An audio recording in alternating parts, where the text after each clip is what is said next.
Hi, everyone.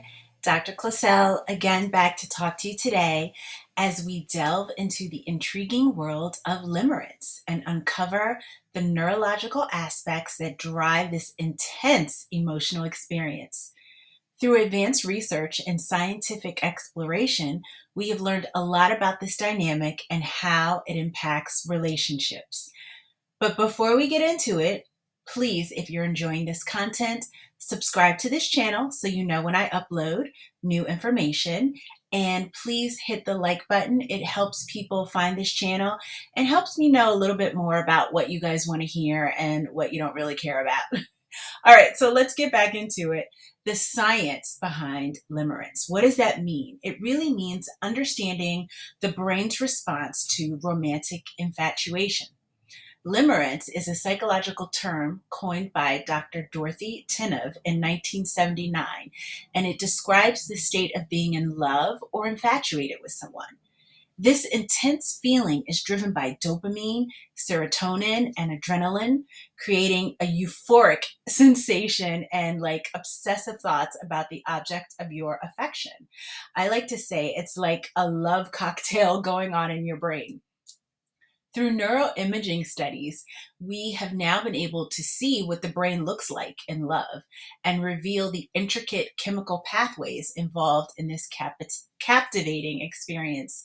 It really does feel like intense euphoria, and it's what most people call the honeymoon phase of a relationship.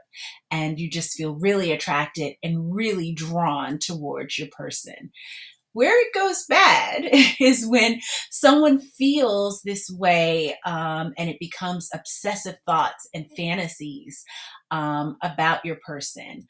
It's important to understand that limerence is not the same as genuine love, and it typically fades over time.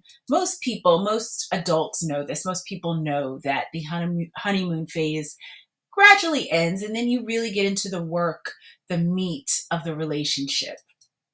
Um, but limerence can be very powerful and a very overwhelming experience.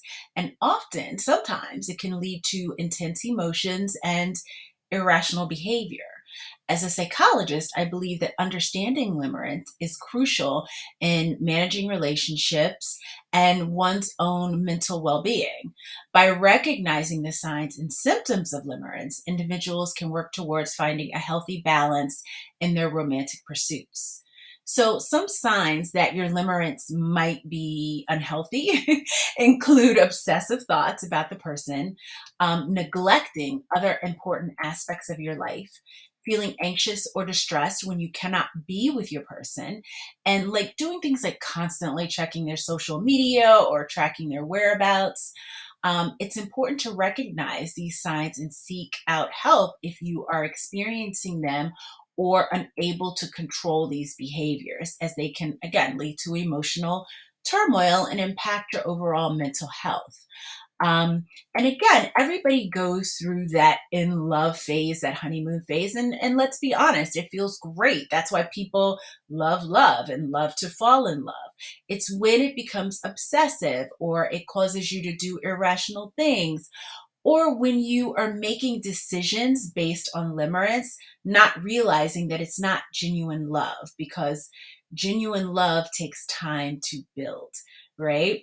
So, if you are feeling these things, remember it's okay to seek support for yourself and find ways to prioritize your own health and happiness above all things. Some ways that you can, or some tips to cope with limerence if you feel like you're experiencing it, is essentially to focus on yourself. I don't want to say it this bluntly, but focus on getting your own life outside of your partner, friends outside of your partner, hobbies outside of your partner, and then things that you guys enjoy doing together.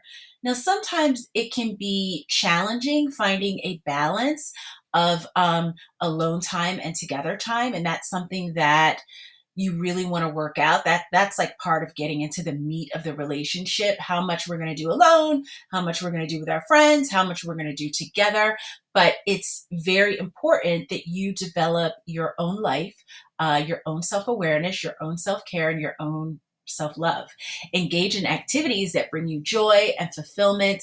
And if you're having a hard time doing this, this is the time to seek out therapy, because therapy can help you explore different things that are important to you outside of your relationship, so that you can show up in your relationship as your best self, not as a needy, desperate, anxious self. Always remember, you are not alone in your navigating of the experiences of love or limerence. If you need more support, check out my self-help university. The link is below. Or if you're seeking out having a session with me for psychotherapy, that link is below as well. All right, I hope you enjoyed this content. Bye for now.